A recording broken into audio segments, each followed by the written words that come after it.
this is Marco, and in this video I'm going to show you how to convert MKV to MP4 video format. But before I show you how to do it, if you're interested in Shopify, you can get it for only $1 your first month. So if you're interested, click the link in the description.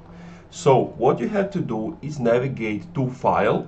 If you're on your Mac, it's going to be wherever your window is. So you want to click on File, and it's important then to click on Remove Recordings.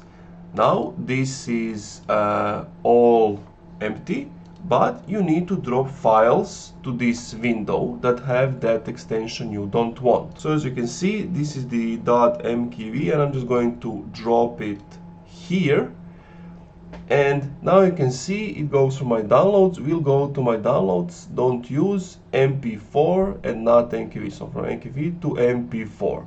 Then what you do is click Remux. Now that it's completed, you click OK, and you go where the thing is, and as you can see, it's been converted. Don't use that MP4. And that's it. Thank you for watching this video. If you enjoyed, leave a like, comment, subscribe. If you're still having some issues, let me know what is the problem in the comments down below.